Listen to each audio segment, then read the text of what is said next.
नमस्कार. माझं नाव डॉक्टर पुरू धवन आहे. आज आपण या व्हिडिओमध्ये लकव्याच्या कारणांबद्दल बोलणार आहोत. जेव्हा कुणालाही लकवा येतो, त्यांना वाटतं हात हलत नाही, आवाज कमी येतो. फार थोड्या पेशंटना कळतं की हातपाय ठीक आहेत. खरी अडचण नर्व्हस सिस्टीम मध्ये आहे. या सिस्टीम मध्ये कोणते अवयव येतात ते पाहूया. थोडक्याही अशा इजा होते तेव्हा तो तुमच्या स्नायूंना नियंत्रित करू शकत नाही. जसं की जर मेंदूला इजा झाली, जो तुमचा हात हलवतो, मग काय परिणाम दिसतील की हाड तर ठीक आहे, हाड व्यवस्थित आहे, पण मेंदूपासून हलण्याचा सिग्नल येत नाहीये. म्हणूनच जेव्हा असं काही घडतं, तेव्हा आरसीटी स्कॅन केला जातो, मेंदूची तपासणी करण्यासाठी की मेंदूला कोणत्या प्रकारचं नुकसान झालं आहे. आता तुम्ही विचार करत असाल, नुकसान होतं, तर खरं तर नुकसानाचे देखील दोन प्रकार आहेत. मोठ्या प्रमाणावर जर मेंदूमध्ये रक्ताच्या प्रवाहात कधी अडथळा आला, तर रक्त थांबतं, एखाद्या भागात पोहोचत नाही. जेव्हा रक्त पोहोचू शकत नाही, तेव्हा ऑक्सिजन पोहोचत नाही, अन्न पोहोचत नाही आणि मेंदूचा तो भाग खराब होतो. यालाच आपण स्ट्रोक म्हणतो. आता दुसरं कारण काय असू शकतं, तर मेंदूमधल्या रक्त नेणाऱ्या नसा फाटतात. जसं नाकातून रक्त येतं तसं ते दुसऱ्या बाजूला गेलं. आता मेंदूमध्ये जर नस फाटली तर मेंदूच्या आत रक्त पसरतं. आता रक्त पसरलं तर मेंदूच्या त्या भागाला नुकसान होईल आणि ज्या भागाला नुकसान झालंय, तो भाग ज्या गोष्टी करत होता, त्या आता करू शकणार नाही. जर तो तुम्हाला आवाज देत होता तर आवाज येणार नाही. जर तो तुमचे हातपाय हलवू शकत होता तर ते हलवू शकणार नाही. जर तो तुम्हाला भावना, फिलिंग, लॉजिक देत होता, ते सगळं संपेल. म्हणजेच हे सगळं अवलंबून असतं की मेंदूच्या कुठल्या भागाला नुकसान झालं, मग ते क्लॉटमुळे असो किंवा दुसऱ्या कारणामुळे. म्हणूनच प्रत्येकाचे लक्षणं वेगवेगळी असतात. कुणाला कमी त्रास होतो, कुणाला जास्त. कुणाची रिकव्हरी खूप लवकर होते, कारण नुकसान कमी झालं होतं. पटकन बरे होतात. पण जिथे नुकसान जास्त झालं तिथे पेशंट पूर्णपणे अपंग होतो. प्रत्येक पेशंटमध्ये लकव्याची तीव्रता वेगवेगळी असते. कुणाची कमी, कुणाची जास्त, कुणाचा आवाज येतोय, कुणाचा हात काम करत नाही, कुणाचा हातपाय दोन्ही काम करत नाहीत, कुणाला काहीच त्रास नाही. असंही दिसून येतं की काहींना काहीच नुकसान झालेलं नाही. काल आले, काल होते, छोटे छोटे त्रास होते, पण ते लवकर बरे झाले. म्हणून हे जर आपल्याला बरे करायचं असेल तर या कारणांवर सगळ्यात आधी काम करावं लागतं.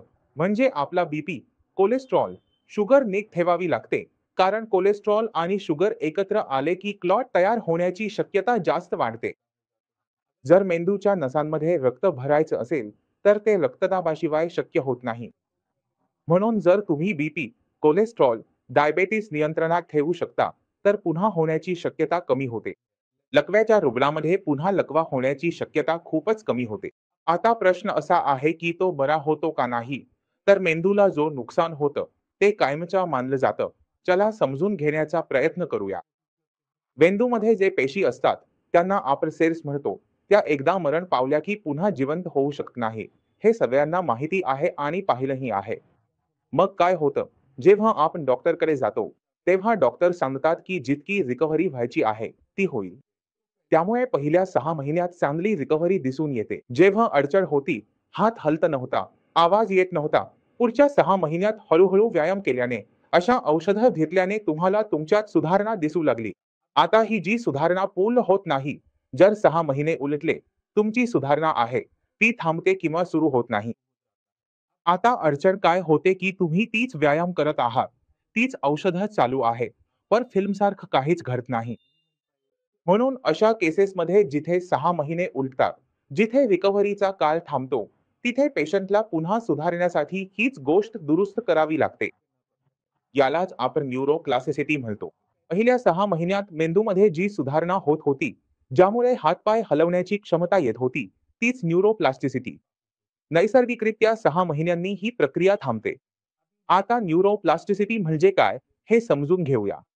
जसं त्वचेवर कट लागला तर जखम आपोआप भरते. फक्त ती स्वच्छ ठेवावी, पट्टी करावी, क्रीम लावावी लागते. हाड तुटलं तरी तेही आपोआप जुळतं. फक्त त्याला प्लास्टरमध्ये ठेवावं लागतं, म्हणजे ते नीट जुळू शकेल. मेंदूला इजा झाली तर मेंदूही आपोआप रिकव्हर होतो. आणि मेंदूची स्वतःला बरे करण्याची ही क्षमता आपण न्यूरोप्लास्टिसिटी म्हणतो. यामध्ये नेमकं काय होतं म्हणजे मेंदूचे जे पेशी मरतात त्या तशाच राहतात, पण इतर ज्या पेशी जिवंत आहेत त्या आपली काम करण्याची क्षमता वाढवत असतात. मेंदू ही न्यूरोप्लास्टिसिटी पुढील 6 महिन्यात खूप चांगल्या प्रकारे करतो. जेव्हा तुम्हाला असं वाटतं आणि जसं 6 महिने संपतात, सुधारणा आपोआप थांबते. म्हणून आपण आधी जे करत होतो, जसं आपण मंदिरात जात होतो, दारात जात होतो, औषधं घेत होतो, आधी जे काम करत होतो, ते आता काम करणं थांबतं. रुग्णाला वाटतं की आता आयुष्यभर असंच जगावं लागेल, पण तसं नाहीये. जर आपण कुठल्याही प्रकारे सुरुवात करू शकलो, तर आपल्याला रुग्णाच्या पुनर्प्राप्तीचे परिणाम दिसतात. जसं तुम्ही पेनसह पाहू शकता. जीला 2024च्या मार्चमध्ये उच्च रक्तदाबामुळे नस फुटली होती आणि त्या नस फुटण्यामुळे त्यांची बोलण्याची क्षमता, हात हलवण्याची क्षमता आणि चालण्याची क्षमता गेली होती. आता तुम्ही व्हिडिओ पाहाल, तरीही जाणवेल की त्यांच्या आवाजात अडचण आहे आणि ते स्वतःचा अनुभव सांगतील. तुमचं नाव काय? मोहम्मद. आणि सर, तर तुमचा आजार हा बीपीमुळे हेमरेज झाला आहे. कधीपासून आहे सर? हे 15 मार्च 2024 ला झालं. 24 पासून वर्षभरात कोणकोणत्या अडचणी आल्या? अडचणी बघत आहोत. काय आहे, चालण्यात खूप अडचण होती. तोंडात काही नव्हतं, काहीच नव्हतं. तर सर, तिथे असं ट्रीटमेंट तुम्ही कधीपासून घेत आहात? हे आम्ही घेतलं आहे 2024 मध्ये नोव्हेंबर आणि डिसेंबर, हे 2 महिने. 2 महिन्यात तुम्हाला काही फायदा झाला का? फायदा झाला आहे. मी घेऊन चालायचो, आता असंच चालतो. इथे तुम्हाला कसं वाटलं? आतापर्यंत तर ठीक आहे. आमचे बीवी डॉक्टरचे BA.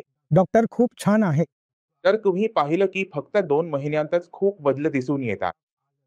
कोणत्याही पेशंटमध्ये तुम्हाला फक्त हे समजून घ्यायचं आहे की तुम्हाला त्यांना ब्रेक द्यायचा आहे, कारण हे जे पेशंट बरे झाले आहेत. 6 महिने उलटून गेले होते. त्यांना आराम मिळाला, कारण त्यांच्या मेंदूवर काम केलं.